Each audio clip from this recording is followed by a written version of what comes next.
Good morning. I'm Susan Taketa with the Academic Accountability Unit.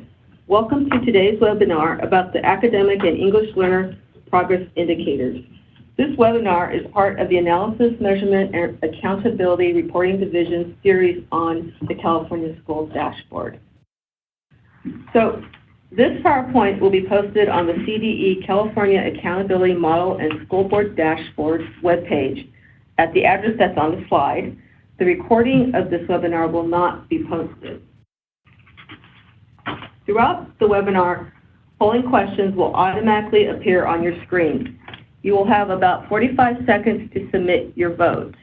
Also, if you have any questions, please type them in the Q&A area, as we will not be monitoring the chat box during this webinar. So one more thing before we get started, we wanted to share with you that the CDE California Accountability Model and Schools Dashboard webpage has a new layout and new tabs for easier access. Also, if you missed any of the prior webinars, those PowerPoints are posted on the web address provided in the slide. Just look under the District Resources tab. We also have parent-friendly videos about the dashboard in both English and Spanish under the Parent Resources tab. So let me go over the agenda. This morning, Katrina and I will present information about the academic indicator. We'll start with an overview, discuss how the California alternate assessment results will be incorporated, and identify the revised cut scores for the alternative schools. We will also explain how we are incorporating the participation rule and the district of residence rule. Jonathan Eisler, the administrator of the Data Visualization and Reporting Office, will discuss the English Learner Progress Indicator, and Jenny Singh, the administrator of the Academic Accountability Unit, will explain the participation rate changes for the 2020 dashboard. So let's start on the academic indicator. The academic indicator applies to schools with grades 3 through 8 and grade 11. It is calculated using the English Language, Arts, and Mathematics scores from the Smarter Balanced Summative and the California Alternate Assessment. Results from the California Science Test, or CAS, are not used. A common question we receive about the academic indicator is this one. The CAS test results website reports the percent of students meeting standards, and that percentage isn't reported on the dashboard. How does the dashboard report academic results? Well, the dashboard measures LEA and school academic progress and performance using indicators such as the academic indicator. The academic indicator is calculated using the distance from standard and participation rate. Over the next few slides, we will explain those two components. So, the first major component of the academic indicator is the distance from standard, or DFS. DFS measures academic results using the scale scores from the English Language, Arts, and Mathematics, Smarter Balanced Summative, and California Alternate Assessments. DFS is the average distance between all student scores and the lowest possible scale score for the standard met achievement level, or level 3, for each content and grade area. So it is important to calculate a DF score for each content area and grade level. Since the scale scores ranges vary by both content area and grade level, so too will the standard met achievement level threshold. The example on the next slide illustrates how we calculate the DFS. So a grade 5 student receives a scale score of 2,505 in the Mathematics Smarter Balanced Summative Assessment. The standard met achievement level scale score range for grade 5 mathematics is 2,528 to 2,578. To determine the DFS, each grade 5 student's math score is subtracted from the lowest possible level 3 score, which in this case is 2,528. So for this example, we subtract 2,528 from the student score of 2,505, resulting in a DFS score of negative 23 points. but not all students who test are included in the DFS. The average DFS includes only students who are continuously enrolled. This means students who are enrolled in the same school or LEA from census day to the first day of testing without a gap of more than 30 consecutive calendar days. Excluded are students who have a medical emergency condition code in the CAPS file and English learners who have been enrolled in a U.S. school for less than 1 year, which in our case we use after April 15th, 2018. So calculating the average DFS for each content area and grade requires 2 steps. First, the DFS score is calculated for each continuously enrolled and non-excluded student. Then all of those individual DFS scores are combined to determine the average DFS for each LEA school and student group. New for this year's dashboard is that we're incorporating the California alternate assessment results into the DFS using the top of the scale range approach. The top of the scale range approach provides a method to equate the scale scores from the California alternate assessment with a smarter balanced summative assessment achievement level. So for levels 1 through 3 on the California alternate assessment, the student CAA score would be substituted with the top score of the same smarter balanced achievement level. So for example, a grade student scored anywhere in level 2 on the CAA for English language arts. That student would receive the highest score of the level 2 range on the Smarter Balanced Summative Assessment for ELA, which is 2,431 as shown on the next slide. So this slide shows the conversion scores for the California alternate exam for grade 3 using the top of the scale range method.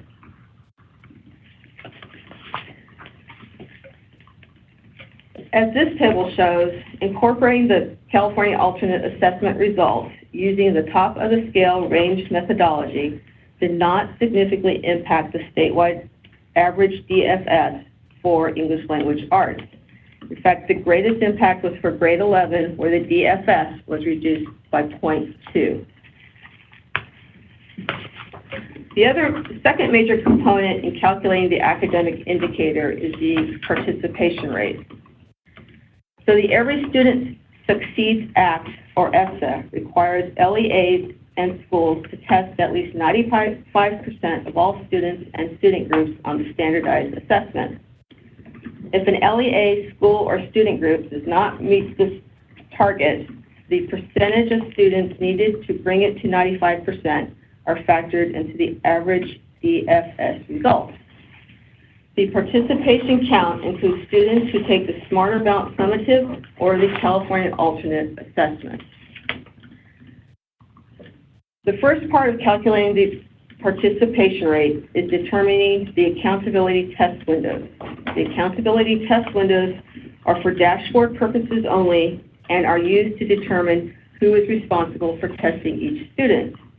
The accountability test window starts when the first student logs onto any Smarter Balanced Summative or California Alternate Assessment and ends on the LEA test window end date set by the LEA CAST coordinator in TOMS. After the accountability test window is determined, we apply grace periods to hold LEAs and schools harmless when there is inadequate time to administer the assessment. We also apply grace periods to the accountability test windows based on the number of calendar days in the accountability test window. We include weekends and holidays in our count of calendar days. If the accountability test window is 14 calendar days or less, we do not apply any grace periods. When the accountability test window is 15 to 30 calendar days, we apply 1 grace period at the end of the accountability test window. When the accountability test window is 31 days or longer, 2 14-day grace periods are applied, 1 at the beginning and 1 at the end. So as this graphic shows, the dotted bracket above the line shows the testing windows selected by the LEA CAST coordinator in TOMS. The start of the accountability test window is the date the first student logged onto the assessment, as depicted by the arrow on the left-hand side below the line. The end of the accountability test window is the end date of the LEA testing window. For this example, the length of the accountability test window is 31 days or greater. Following the rules from the previous slide, one grace period is applied to the beginning of the accountability test window and one at the end. I'm going to skip this slide since it basically describes what I just said. So now we're on slide, looks like 24. So which students are included in the participation rate? We include all students enrolled at a school during the LEA testing window as they are required to be tested, required to be tested except for students who transfer out of school during the first grace period, or students who transfer into the school during the second grace period. But there are a few inclusion and exclusion rules to the participation rate calculation. Students with parent or guardian exemptions are included in the denominator, but not the numerator. This is because the U.S. Department of Education does not recognize parent or guardian exemptions that waive their students' participation in the assessments. Students identified with a medical emergency are excluded unless they logged onto both parts of the test. English learners who have been enrolled in a U.S. school for less than a year are excluded from the English language arts assessments participation rate, but included in the mathematics participation rate. So now we have the fun part, our first polling questions. So these two questions are about determining if a student is included in the school's participation rate when the school has two 14-day grace periods, one at the beginning and one at the end. So the scenario for our first question is, Baljit is a student at Jefferson High School. He exits during the first grace period of the testing window. He never enrolls at another school and does not take any of the Smarter Balanced Summative assessments. So our question is Baljit included in the Jefferson High School ELA and math participation rates? Yes or no, and you'll have 45 seconds to give us your response.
So most of you didn't answer this question.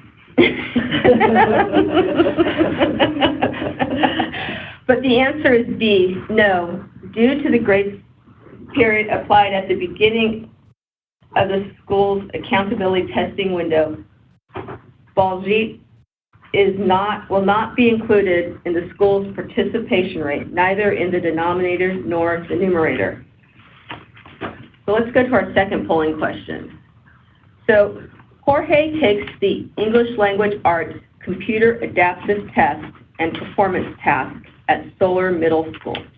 He then transfers to Mars Middle School during the middle of Mars's accountability testing window, but does not take the mathematics assessment.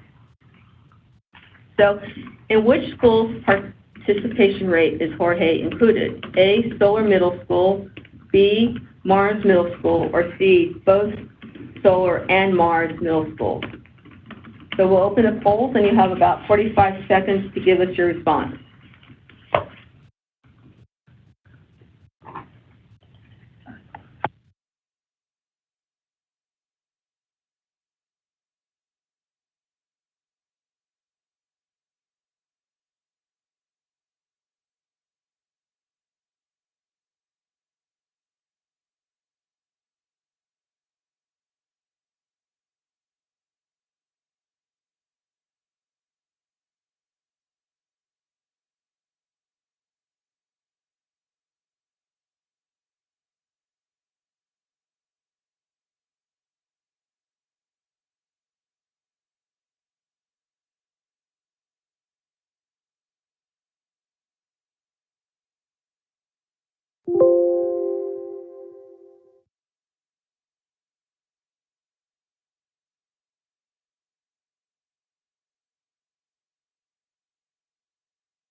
So the answer to question number 2 is C.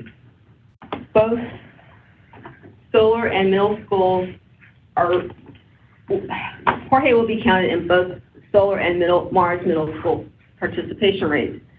This is because for Solar, Jorge completed the ELA, CAT, and PT there.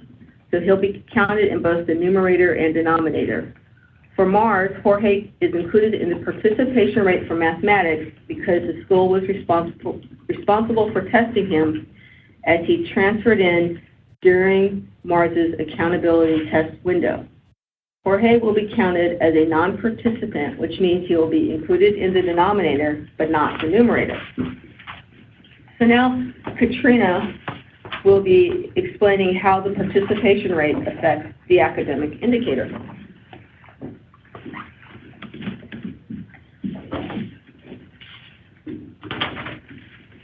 Good morning. Thank you, Susan, for reviewing the academic indicators so far. I'm going to take over from here and take you through the remainder of the academic indicator methodology. And then Jenny will take over and cover District of Residence and changes for the 2020 dashboard. Again, my name is Katrina, and I will take you through the rest of this.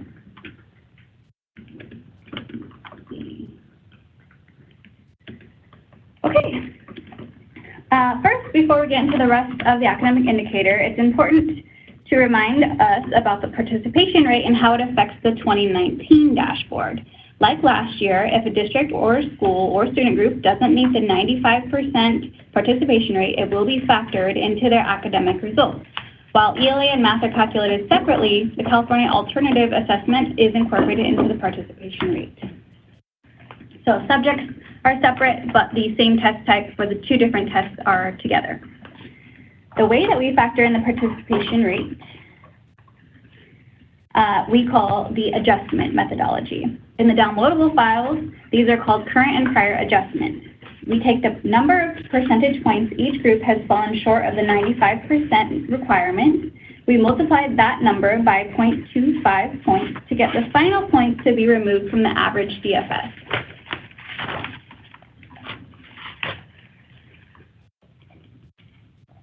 So for example, Solar Middle School has a school-wide data with an average DFS of 18.9 points in math, with a participation rate of 79%. This is 16 points short of the 95% target that we have. So we multiply that 16 points by 0.25 to get 4 points, which will be removed from the 18.9. Solar's school-wide DFS is now 14.9 after the adjustment due to the participation rate.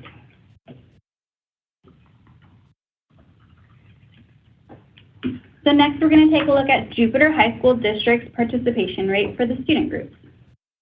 As you can see here in red and bolded, we see that the student groups that didn't meet the 95% requirement and will therefore have an adjustment to their DFS. Those three student groups, African Americans, white students, and foster youth, did not meet the participation rate for ELA, so their average DFS will be reduced. Remember that the participation rate is calculated separately for ELA and math, so there may be an adjustment to one subject and not the other.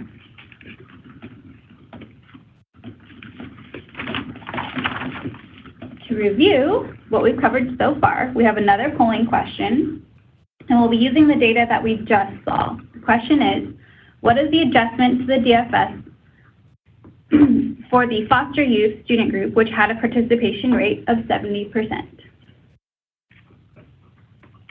If the poll is not coming up for you, I've been told that full screen mode will not show the polling question, so if you would like to make it smaller and have a side-by-side view, then you should be able to access the poll as well.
Okay, all of the polling results are in. It looks like the majority of us do understand how this works. 121 of us selected the right answer, which is B. I'm going to move this out of the way here. The answer is B, 6 points. We get that number by taking the 95% requirement, subtracting the 71 to get 24% short. We multiply that by 0.25 and we get 6 points to be reduced. In this case, the average DFS was negative 18 to start, so it is reduced to a negative 24 points. Before we continue, we did have a question that we wanted to answer that came through the chat. Right, so we're getting a lot of questions about the participation rate and students who opt out. So I just want to be very clear that California law does allow parents to opt out students from testing. And that's what we've done here in California. Unfortunately, the U.S. Department of Education does not recognize California law that allows students to opt out. As a result, we must count those students as non-participants. It's not because that's what we want to do, that's what we have to do in order for us to be in compliance with federal law. And we will go, we'll have a lot more detail about the participation rate for next year, which will be changing again to align with federal law. Thank you for clearing that up. So, some folks have also asked if the participation rate will be reported on the dashboard. The simple answer to that is no, that they will not be posted on the dashboard. However, they will be available for viewing on the CDE Accountability webpage reports, and they will be available in the downloadable files as well. So this is information that you do have available to you. It's just not going to be directly on the dashboard. It will be in some of the other CDE web pages that we maintain.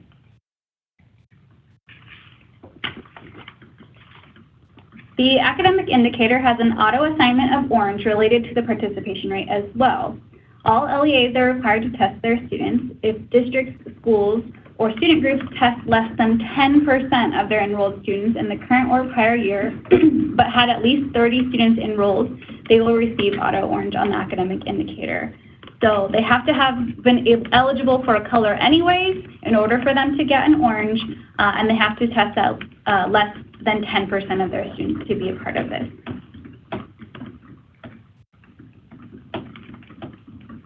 For the academic indicator, we use two separate 5x5 tables.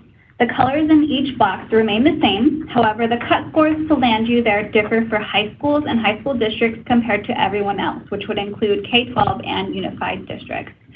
For unified school districts and K-12 schools, the grade 11 results will be combined with the 3 through 8 results to produce the academic indicator. So just because they do have those students in their school doesn't mean that they will only get counted 3 through 8. They're going to have all of their schools' scores incorporated into their DFS, and then they will receive the cut scores for the elementary, middle, and K-12, and also unified school districts. High schools and high school districts have their own set of cut scores. This year, the State Board approved new cut scores for DAS schools as well. So we'll go into that right now. Approved just a few months ago, the updated cut scores for DAS schools revised the status cut score between low and very low. Those for medium, high, and very high did not change. The change cut scores were not revised either, just the low and very low cut scores for the status. So, for ELA, we have the full list of cut scores here for DAS. The only one that has changed is the low to very low. So it is changed, it's kind of hard to see here, but it is in purple, is the negative 10 points or lower for very low in high schools, and negative 25 for everybody else between the low and the very low. This is going to be points below the standard. So the DFS would be negative 110 or negative 125 for DAS schools. For math, we see a similar difference in cut scores. For the DAS high schools and high school districts, we have that negative 185.1 or lower for very low, and all other DAS schools for the elementary, middle, K-12, and unified districts, we have negative 175.1 or lower for very low. So that's the only difference. Everything else looks exactly the same for the cut scores, comparing DAS and non-DAS.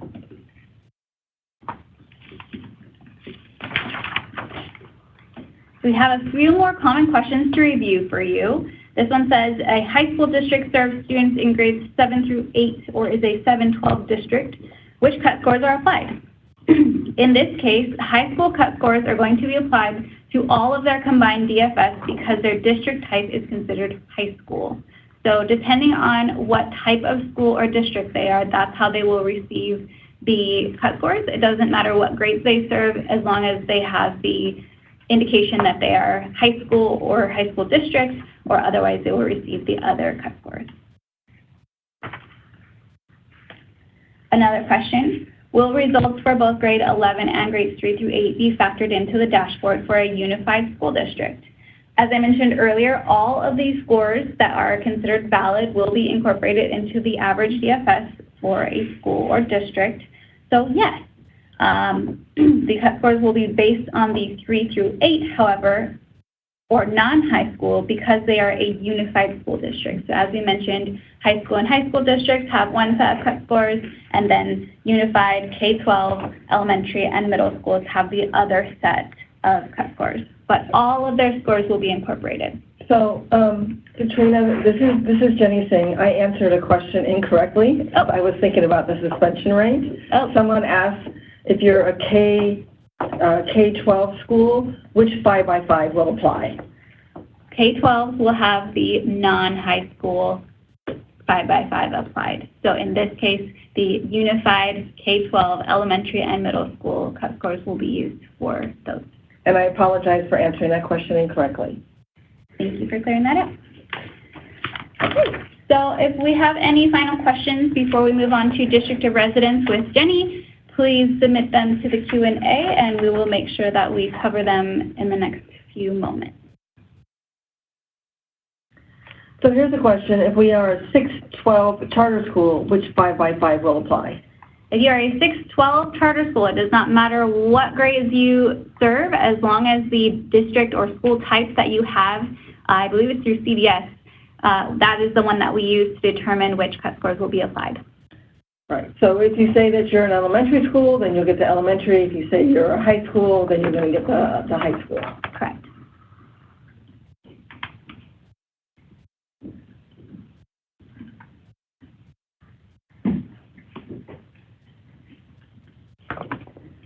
Okay, so now we're going to switch over to the District of Residence rule. We have done a couple of webinars on this, so many of you may already be familiar with it. But we always think since we have this time together, it's always good to do a refresher. So for the academic indicator, our former business rule for the 2017 and 18 dashboard was that if a student receives services from a special education school, which is based on the school ownership code. So those are schools that only serve students with disabilities. Or if they are receiving services from a non-public school, an NPS, the assessment results were sent back to the District of Special Education Accountability for inclusion in their dashboard. So they weren't included in the county office or district if they had a school that was a special education school. This is not a new rule. This rule was something that we've used for accountability since the API and AYP. So it shouldn't be anything new for anyone, okay? We will be expanding this rule for the 2019 dashboard. So what that means is now, remember I said we were only looking at NPS schools and schools where they only served special education students.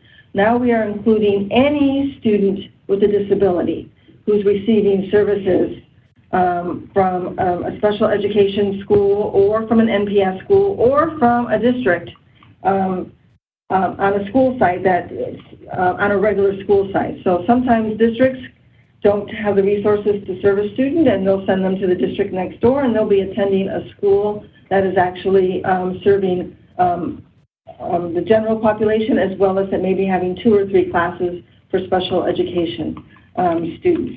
So those students will now be sent back to the District of Residence. And here's just a graphical display of that. So you can see here that the student lives pretty close to the school on the right-hand side. And so anyway, the school is not able to provide the services that this student needs. So they've got an agreement with another LEA who is going to be providing those services. Keep in mind that when you have an MOU with another LEA, the district that generated the MOU still receives funding under IDEA. They are still responsible for that student's IEP. And so that is why we are sending the student scores back to the District of Special Education Accountability. So for non-academic indicators, which entities are accountable for students who receive a special education services under an MOU? And so that is going to be the School of Attendance or the School of Service and the LEA of Attendance or the LEA of Services. So for non-academic measures, though, that data will stay with the LEA of Service and the School of Service. And here's all the non-academic indicators. So for schools versus LEA responsibility. At the school level, remember that accountability always rests with the School of Attendance. So even if a student's scores are sent back to a District of Accountability, the scores will remain at the school. So we always hold 2 entities responsible, the LEA and the school. So in this case, the test scores will always stay at the school. And at the LEA level, the accountability for the academic indicator really depends on multiple factors. So for SWD assessment results, stay with LEA or School of Service when the student transferred via an inter-district transfer. So if you have a student with disabilities who has an inter-district transfer and they move to a different district, that district is now their actual district of residence. Also, students that attend a charter school, they remain at that charter school because under LCFF, the local control funding formula, they are considered an LEA. And of course, if the student is a ward of the court and housed in a juvenile court or court community school or licensed children's institute, then they are considered the district of residence. They are responsible for that student's IEP also. So here's what it looks like in graphical form for which entity is going to be held accountable for the students with disabilities for the 2019 dashboard. So you can see here that we will always keep the results for all the indicators at the school of attendance. And for the District of Special Education Accountability, they are going to be responsible for the academic indicator results only. For charter schools, we put charter schools in here because charter schools are going to be responsible for the students with disabilities and not their charter school authorizer. So really important to keep that in mind. So polling question number 4. Christian is a student with disabilities who resides within the district boundary of Garden Unified. Because Garden Unified cannot provide the appropriate special education services, he is sent to Sunny High School in Constellation Unified. Christian took the 2019 spring assessments at Sunny High School. So the question is, which LEA is the District of Special Education Accountability and held responsible for the assessment results? Is it Garden Unified? Is it the Constellation Unified? Or is it both districts? And I will put the question up here. I will put the scenario up here so you can see it while you're answering the question.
Okay, welcome back everyone.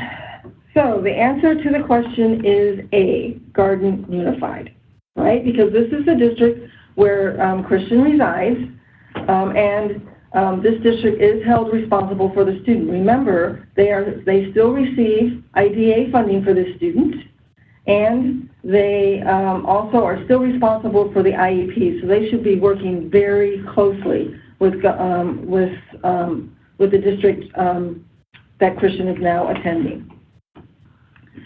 Just a reminder, though, that at the school level, the school is held responsible. Therefore, the Christian's assessment results will be included in Sunny's High School's academic indicator.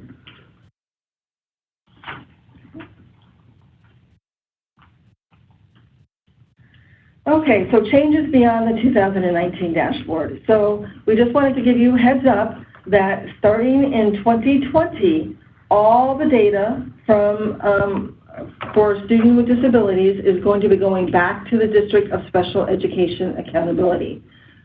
Note, this does not impact charter schools, because remember, charter schools are treated as LEAs under LCFF. So here's what this is going to look like next year for the 2020 dashboard. So the school of attendance, of course, will always keep the data at the school, but for students with disabilities where you have an MOU in place, those results are going to go back to the District of Special Education Accountability. They will not be included in the District of Attendance dashboard results. And then again, for charter schools, again, their results are not included in the charter schools authorizers results. And so here's some information about whom to contact if you have questions about the academic indicator. Staff in my office are happy to answer those questions. If you have actual questions about the CAST assessments themselves, then you should be contacting the staff in the assessment division. And of course, if you have questions about your data files that you receive from ETS, you should contact them directly. So I know we have a couple of questions that we need to answer before we move on. Katrina? Or is it Derek? Sorry, no. There is a question about what happens if a student is placed at a court community school, but the special ed services are provided by the district of residence. The juvenile court school is responsible for that student because they were placed there by a judge, and because they're placed there by the judge, the juvenile court is now accountable for that student's IEP. So, of course, they can get services from the district, but the results will stay with the juvenile court school. Okay. And then we did have a question about the participation rate report.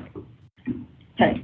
So the participation rate reports, if you go to our website and you are actually on the CDE website, in the center of the page where it says highlights, there's a place for the California School Dashboard. If you click on that, at the very top of that page, you will see, you can click onto the dashboard itself, or you can click onto additional reports, or you can click on to an application that allows you to look at schools via a map. So you click on additional reports and you will see the participation rate reports there. Now keep in mind that we currently do not have the participation rate reports available for the 2019 academic indicators.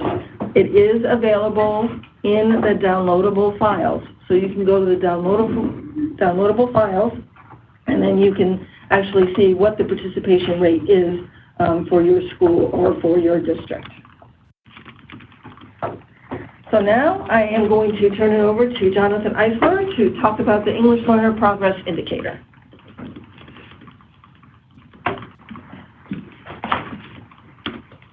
Okay, great. Thank you, Jenny. Good morning, everyone. This is Jonathan Eisler from the Data Visualization Reporting Office. So I'm excited to be here to talk through this morning what we've been working on with the ELPI, the English Learner Progress Indicator, as well as to give an update about the actions taken by the State Board of Education at their November meeting, as well as a lot of activity that we've had with various stakeholder groups, including our ELPI work group, the Bilingual Coordinators Network, and many other outreach to many other groups. So before we kind of jump into the methodology with the LPAC, we wanted to talk through who is included and not included in the ELPI. So remember, this is the second year that the LPAC was administered to English learner students. 2018 was the first year. We'll talk through a little bit more in detail here about why we need 3 years of LPAC data to calculate both the status, change, and color for the ELPI. But last year with the ELPI, what we produced was the percentage of students and how they performed on the different performance levels on the LPAC. This year, we now are able to produce a status, and we'll talk through the methodology for status this year. So this year, with the 2 years of LPAC data in 2018 and 2019, we included all EL students who took both the 2018 and 2019 LPAC. So these are matched results.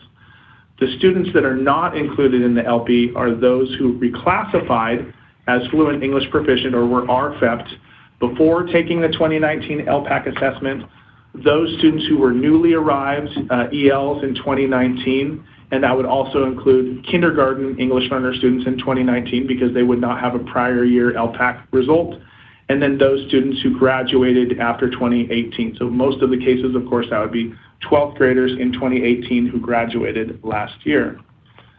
So the ELPI is unique and different in ways from other state indicators in that inherently it includes progress within the actual indicator itself. So in other words, we need 2 years worth of data to be able to calculate a current status. So this is different, and this is why last year we were not able to produce a status with the LPAC 1 year of data for the ELPI. However, this year with 2 years of data, as I mentioned, we now can produce a status. And so this is measuring progress towards proficiency itself. That is the unique feature of ELPI. We're looking at status growth towards English proficiency, and that's why we need 2 years worth of the LPAC summative assessment results. We often get questions about the initial LPAC. The initial LPAC results are not used in the ELPI calculations. To determine status for the ELPI, we are looking at student level growth results at the aggregate level, both at the school and district LEA level, to calculate the percentage of students who moved up at least one performance level from one year to the next, or who maintained the LPAC level 4. This is the case in terms of maintaining at level 4, because by definition, if a student has reached level 4 and has not been reclassified, they cannot increase one additional level. Hence, a school or an LEA will get credit for also maintaining a student at the LPAC level 4. The change, as we mentioned, will be calculated for the first time next year in 2020 when we have 3 years worth of ELPI data. And it measures the year-to-year change in the rate schools and LEAs move students towards English language proficiency, and as I mentioned, requires 3 years worth of LPAC summative assessment data. The change calculation allows schools and LEAs to determine if they're improving upon their ability to keep ELs on track towards this goal of English language proficiency. And as I mentioned towards the beginning, both the status change and overall performance color will be available for the 2020 dashboard. Something that we really want to repeat to folks is that 2019 is unique in the sense that we only have status, so many of the things we'll talk about this morning are unique to this year's circumstances. Do we have a question? Okay, great. Okay. So one of the things that was very important to look at with the LPAC, and this is something that we did with the methodology with the CELT when we calculated ELPI for the 2017 school dashboard, was how long does it typically take new EL students to get to English language proficiency. And if people remember with the CELT had 5 levels, the LPAC has 4 levels. We worked with our ELPI work group, we worked with technical experts in the technical design group to determine what would be the best course of action to create a trajectory, an ideal trajectory towards English language proficiency. And we created 6 ELPI levels out of the 6 CELT levels. And that was the case because we had learned from many years worth of students taking the CELT that many students achieved level 3 or intermediate under the CELT, and then would stay within the intermediate level for many years. And this is also consistent with research that has been conducted both in California and nationally, looking at English language proficiency trajectories, that it typically takes a new English learner student approximately 5 to 7 years from initial exposure to English to full English language proficiency. So the notion of having 6 ELPI levels, ELPI in quotes levels, allows a student the assumption is that there's 1 year of growth equals 1 level of the ELPI increasing. So that's the rationale behind what we were proposing with the LPAC. And one of the things that we vetted very closely with psychometricians, with ETS, with our colleagues in the assessments division, with technical design group, was would this be a feasible thing to do with the LPAC like we did with the CELT? And we were very pleased to find out that splitting levels 2 and 3, or creating 6 LB levels out of the 4 LPAC levels, not only was it consistent with the methodology we use with CELT, but from a statistical and a technical standpoint was very sound. We had absolutely no concerns from all of those work groups and technical experts, and in fact, found that the LPAC in some ways is an even more stable assessment than the CELT. So we were very pleased to see that. And so all of that background and rationale points to this next point, which is the recommendation to split the LPAC levels 2 and 3 would again hold LEAs and schools accountable for moving English language students to ELP in 5 years. And something that came to our attention when we first mentioned this to the state board in September of this year is obviously an EL student who is their initial, the first time they take the LPAC summative results, if they score higher than level 1 or level 2, for instance, let's say level 3, the expectation, of course, would not that it would be 5 to 7 years towards English language proficiency, but it might take 2 to 3 years or even 2 years. So again, the assumption with this model here is that 1 year worth of progress on the ELPI level would correspond with the expectation that a student in a level 3 would get to level 4 much quicker than a student who initially was in level 1. So this is where we landed on the model to use 6 quote-unquote ELPI levels out of the 4 LPAC levels. So you can see here, this is the proposal we presented to the state board and was approved by the state board earlier this month. ELPI level 1 matches LPAC assessment level 1, ELPI level 4 and LPAC 4 are the same, but we split level 2 into 2 low and 2 high, 3 low and 3 high. And in order to do this, we ran simulations by essentially splitting LPAC level 2 right in half and LPAC level 3 right in half. So for instance, if you look at grade 2, if you look at the LPAC level 2, the scale score range, that ranges from 1424 to 1470.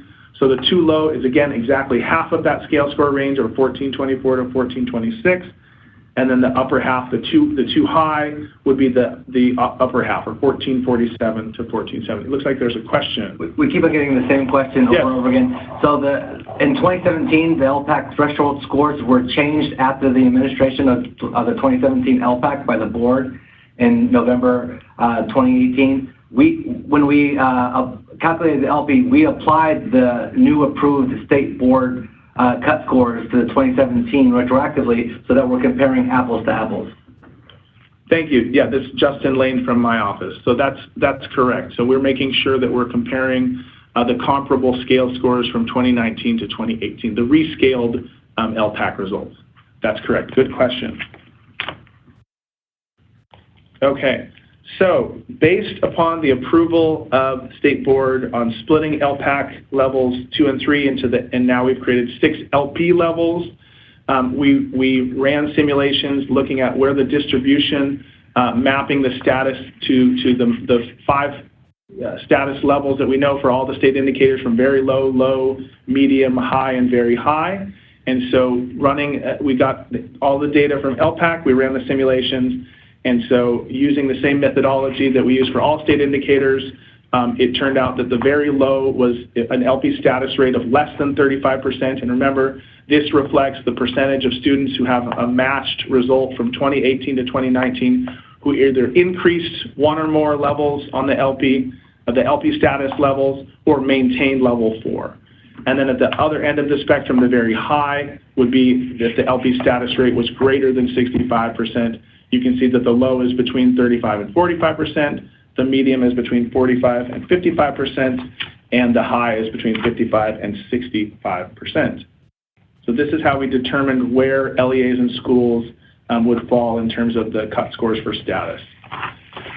Another part of discussion that we had with the ELPI work group, with the technical design group, with the Bilingual Coordinators Network was participation rate. And again, we're following the lead of what we've done with the academic indicator, looking at a 95% participation rate. We are applying a business rule so that if a school or LEA has less than 95% participation on the LPAC, they will be assigned a low on the 2019 dashboard. Please note that in Education Code, California Education Code, there are no parental exceptions. There are no exceptions to not test English learner students. So in state law, of course, all EL students who are determined to be EL students should be administered the LPAC summative assessment. more information about the ELPI downloadable file. That will be available soon. That will also include the participation rate for all schools and districts. When we look at this next year, we're going to have robust conversations with our ELPI work group to see what we will do in terms of assigning colors based on participation rates. Obviously, low is not exactly the same thing as orange, but it corresponds with that along the scale of status. We will be having conversations with stakeholders about recommendations for when we have a color next year on the ELPI, what business rule will be applied. Now we're going to shift gears a little bit here to how ELPI will be used for both differentiated assistance for districts as well as for eligibility for assistance under ESSA for schools. So also, Jonathan, before we move on to this topic, there are some questions that keep coming up. So one of the questions that keeps coming up was the reference to kindergartners. They're not included in the ELPI, but we keep getting questions about students who are TK in 2018 and kindergarten in 2019. Right. Would their results be included? Not for this year, because TK, remember, is a program, not a grade. And so even if they did have technically matched results, if they were marked as kindergarten in 2019, the results were not included. But for next year, obviously, next year, most of them should, if they're a first grader next year, then those results would be included. So if they're kindergartner students, they are excluded even if they have matched score or TK? Correct. Yeah, good question. So when we consider how ELPI is going to be used for differentiated assistance, remember, for both differentiated assistance and for school eligibility for assistance under ESSA, we use a model that has colors.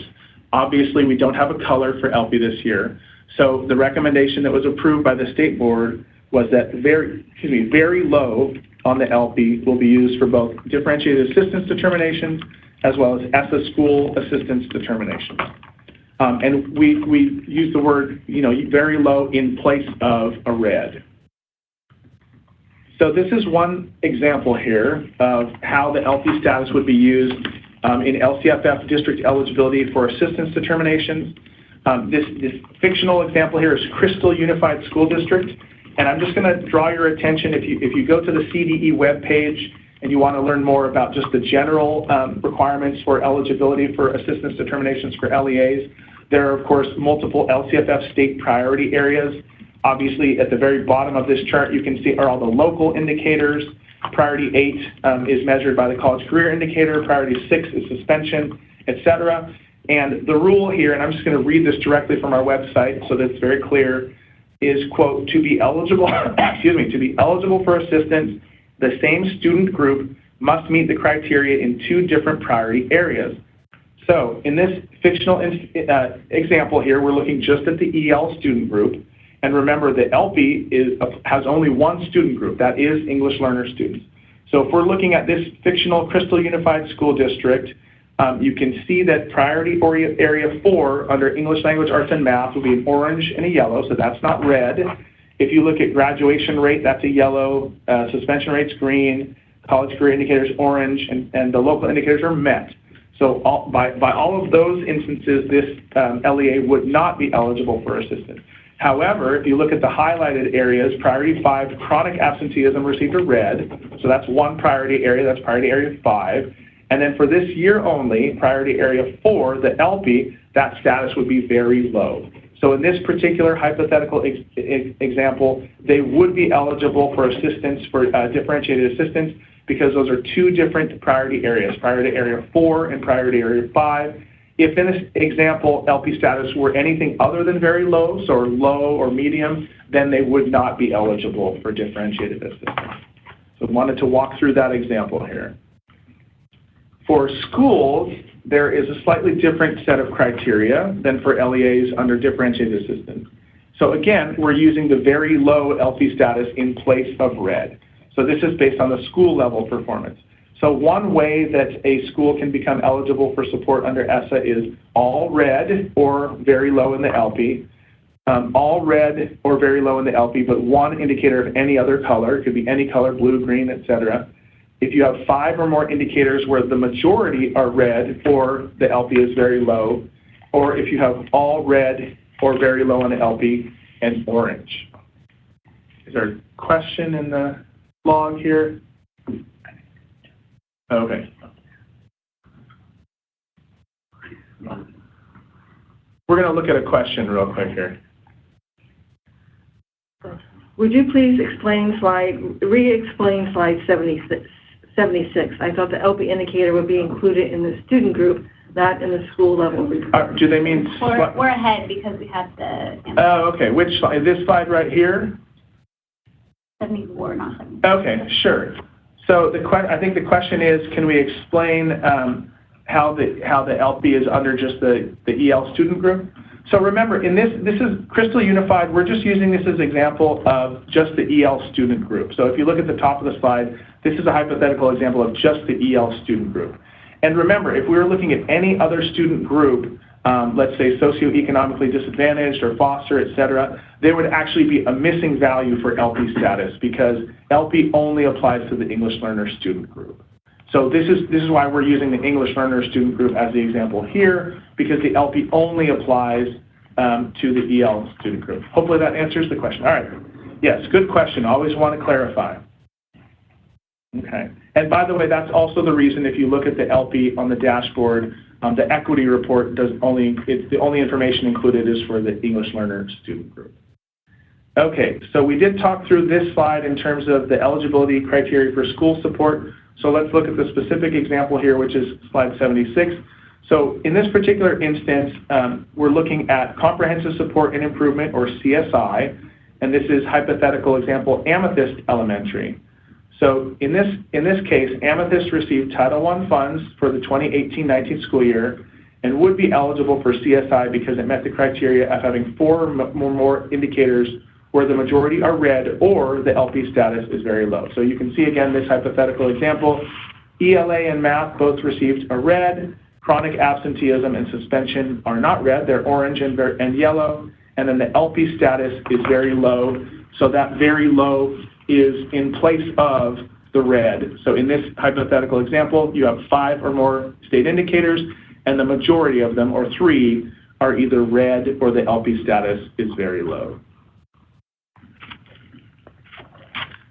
So just a couple just announcements quickly. We're going to have an additional flyer available on the ELPI because we know that this is kind of a gap year with the ELPI having just status available, and we know we're going to get lots of questions from the field about ELPI being unique. So we are developing an ELPI flyer to provide additional information. And then we're also going to have information about the inclusion of the ELPI status of very low on the LEA criteria for differentiated assistance. I did want to note real quickly when we talked through the examples of the LEA criteria, the CDE did provide a webinar on October 30th, specifically looking at charters and eligibility of charters under LCFF eligibility and differentiated assistance.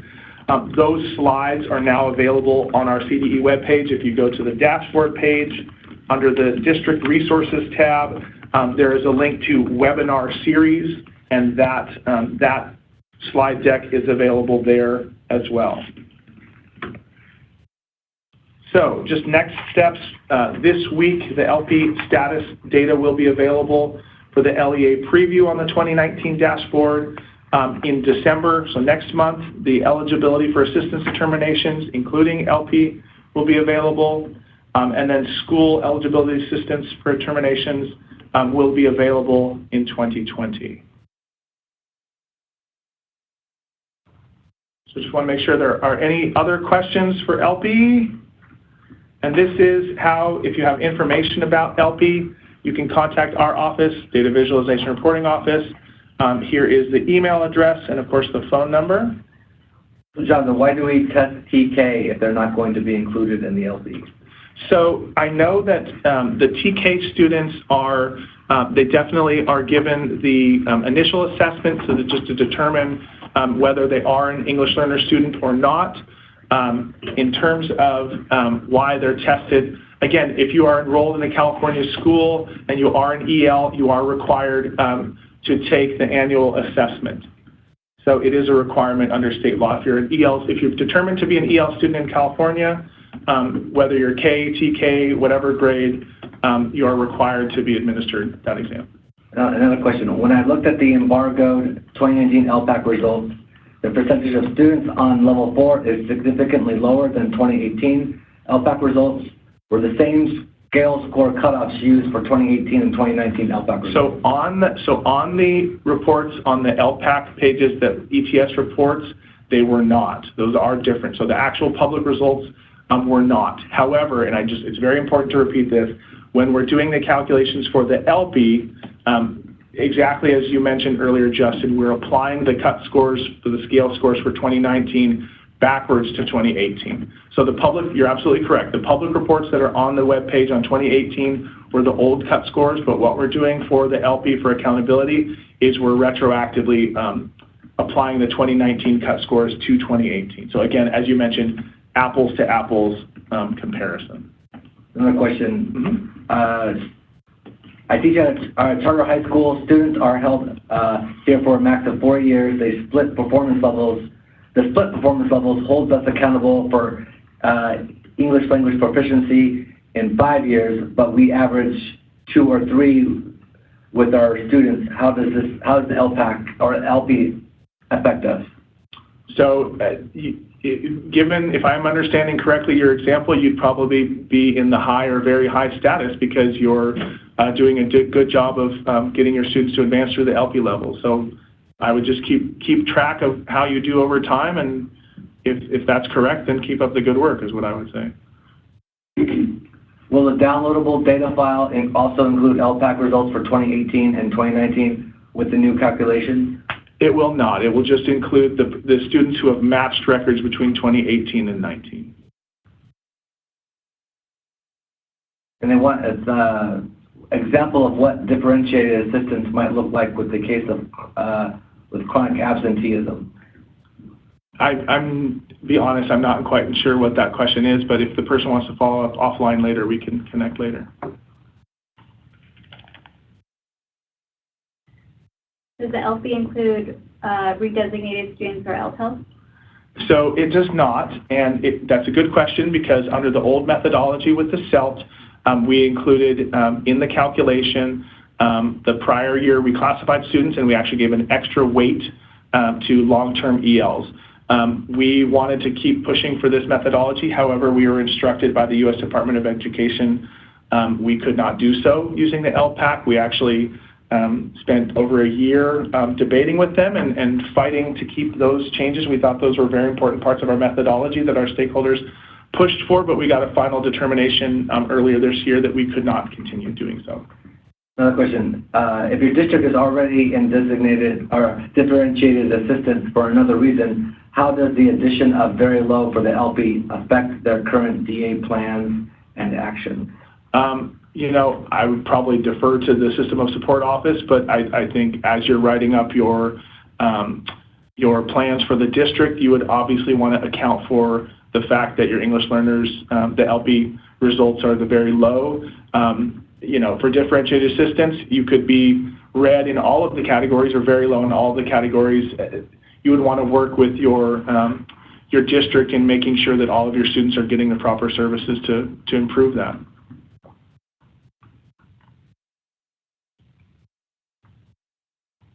When will the changes be made on all public documents? Will there be any efforts to share this change and cut scores? So remember, change, we can only calculate change with 3 years of LPAC data. That will be the fall of 2020. No, I think the question is the public site for the ELPI going to actually reflect, for 2018, reflect the new cut scores? My understanding is that will not be done. Question about when the technical guide is available. We actually have a draft of the technical guide available at the same website as the downloadable files. And of course, we will finalize the technical guide and post it when everything goes public on our website. Are students in their second, third, fourth year at grade 12 included in the ELPI? So as long as there's a matched record between 2018 and 2019, yes, they could be. So we do have instances where a student was a 12th grader in 2018 and a 12th grader in 2019, and as long as we can find a matched record between that student, then yes, they would be included. Another question, will LTELs not be included, or will they just not have an additional weight? So remember, they will not get an additional weight. So whether a student is a long-term EL or not, they're included within the calculation. They're just now, we are not including an additional weight for the additional increase on the ELPI. So all LTELs, just like all ELs, are included in the ELPI, but no additional weight now. It says CDE will assign an ELPI status of low to schools and districts with an LPAC participation rate less than 95%. Does this mean 95% across both years, since it requires 2 years of data? So it's essentially, what we're doing for this year is just for the 2019? Yes. Correct. Yes, that's what I'm saying, yes. Correct. How do we know if the student group met criteria for a priority area that has multiple indicators? Can you repeat the question, Justin? How do we know if a student group met criteria for a priority area that has multiple indicators? So you should be able to tell that from your data files. Like for priority area 4, we have ELA, math, and the ELPI in there. Right. So if you look at the data files, you'll be able to tell if a student group met the criteria in those areas. And I would, thank you, Jenny. And I'd also recommend, if you go to the CDE website and just look up LCFF eligibility criteria, it has a really nice chart that shows what the different priority areas and how you meet them in terms of ELA, math, ELPI, et cetera. And just remember that if, like for priority area 4, if the student group is red on all 4 of those areas, that doesn't get them into differentiated assistance. Right. It doesn't get the district into differentiated assistance. They have to be read in another priority area, like suspension or graduation or CCI or chronic. Right. So LTEL students are not included in the ELPI as additional weight, but are they included in the academic indicator? All students who take the CAS assessment is included in the academic indicator. So remember that that's only at grade 11 in high schools, right, and grades 3 through 8 for elementary schools. So many LTELs. So if they took the Smarter Balance assessment, then yes, they'd be included. How do you account for ELs taking an alternate test now before the state one is designed or operational? We would probably need to check in with our colleagues in the assessment division around that. Again, for the ELPI, we're only looking at the LPAC summative assessment results in creating that calculation. Thank you, everyone. Let's go ahead and move on to the participation rate for the 2020 dashboard. And I am making it a point for every presentation that I go out to talk about this, because it is going to have a huge impact on LEAs and on schools. So, we discussed earlier how we're calculating the participation rate for a school or LEA or student group that falls short of the 95% participation target. Remember that what we're doing is that we're taking the participation rate, subtracting it from 95%. So if the participation rate at a district is 90%, that means you're short 5%, and we're multiplying that 5% by 0.25. That's what we're doing for the current dashboard, the 2019 dashboard. That's what we did in 2018 as well. Unfortunately, the U.S. Department of Education has indicated to us that the way we are doing the participation rate does not meet ESSA requirements. They have indicated that the only way for us to meet the requirements under ESSA is to assign the lowest attainable scale score, or the LAW score, for each student that is needed to bring the school, district, or student group up to the 95% participation rate. Okay. So we've been in conversation with the U.S. Department of Education for a few months. They actually brought this up to our attention in June, and they wanted us to apply this new methodology for the 2019 dashboard. We said that that was inherently unfair to schools and to districts because the testing window was closing and most schools had already finished with the testing window. So we said that we would apply it for the 2020 dashboard. So the proposed methodology is add the number of students needed to reach a 95 participation rate into the DSS calculations, distance from standard, assign those additional students the lost score. So remember, we're going to assign them the lost score to calculate their distance from standard. That's really important to understand. So we have an example here, and hopefully this will help explain a little bit of what we're going to be doing. So we have a middle school, and the number of students who are enrolled during the testing window was 357. So remember, the participation rate is very different from how we calculate distance from standard. We're looking at all students enrolled in the testing window for participation rate. And in this case, it's 357. The number of students tested was 281. So that means they had a participation rate of 79%, because in our calculation methodology, we are rounding up. So for the number of additional students needed for the participation rate, that's 55, because 55 puts you at 94.1, and we are rounding up to whole numbers.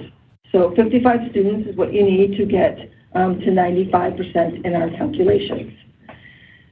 And the number of students that were tested and continuously enrolled are what we call the valid scores. Remember, we have inclusion, exclusion rules, and continuously enrolled is the one that has the biggest impact. There are some other ones, but we're keeping this, hopefully, this example simple. So we have 258 of the 281 students are going to have their distance from standards score included in the academic indicator. So we did the calculations for these students, and they ended up with a total of 4,355. That's what all their distance from standard scores total to. So here is how this works out under the current participation rate. So our current participation rate is 95% is the target, and this school had a 79% participation rate. We minus that from 95, that gives us 16. They're 16 percentage points short. We applied a penalty of 0.25, which means that we're going to take away 4 points from their distance from standard score. So here, remember I said the total score was 4,355, and they had 258 valid scores, which means their distance from standard is 16.9. We take away that 4 point, we add that 4 point penalty in. That means that they now have a distance from standard of 12.9. That's what would be on the current dashboard. So they have a high, it would still have a high status. So if we have the same example for 2020, remember that we had 55 students who needed to bring up, who were short of being tested to meet the 95% target. So we have the same 4,355 DFS from those students who had valid scores. Now we're going to include in 55 lost ELA score penalty. So what that means is we're taking the lost score, we're looking at how far that lost score is from the lowest threshold score for level 3. And in this case, in all cases for ELA and math, it's 270. In all cases for ELA, it's a minus 279. So we're taking those 55 students and we're adding in a score of negative 279. So you add that in with your current score of 4,355, and now we've got minus 10,990.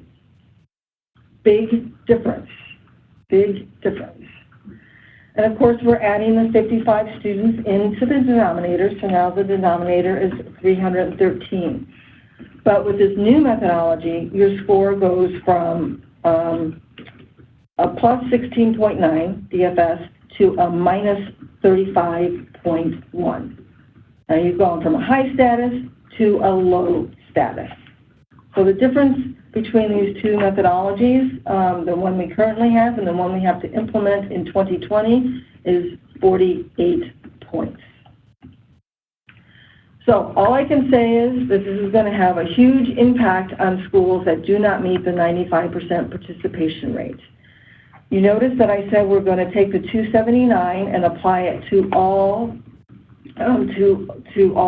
students for ELA. That's because that is the we took the lowest. We took the scale. We took the number that had the least impact. Depending on the grade, of course, you could have a negative 300. But we decided we're going to take 279 and apply it to all students regardless of their grade. So with that, do we have any questions about the participation rate?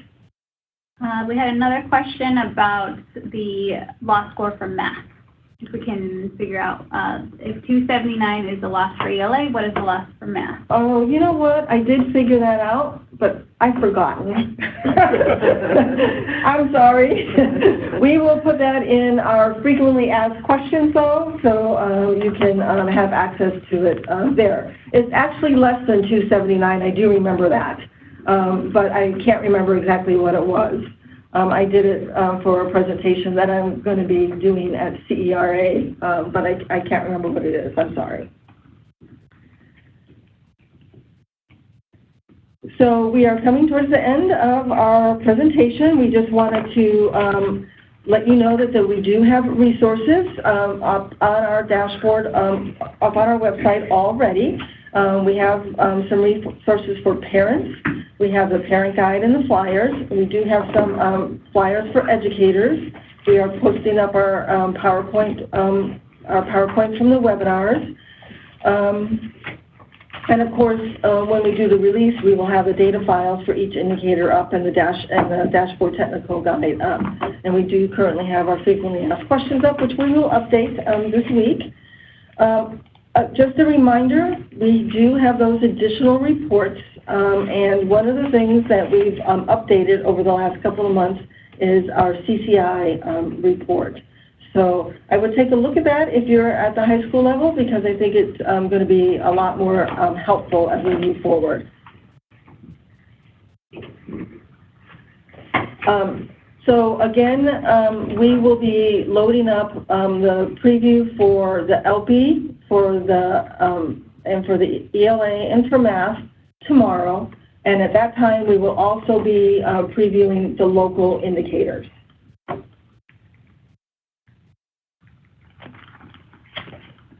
So are there any more questions before we let everybody go? Are we still planning on a on-time public release? Yes, we are still planning on doing the public release the second week of December. And I did forget that we are releasing the suspension rate tomorrow as well. So we will have that up as well. You may recall that we weren't able to release that as we initially planned, but it will be released tomorrow.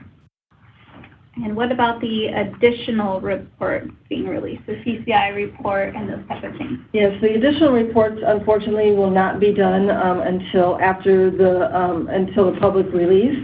We can't start working on those until we have all of our state indicators done, and of course we are getting phone calls about something that could require us to rerun one or two of our indicators. So we want to make sure that they're all right before we do the additional reports.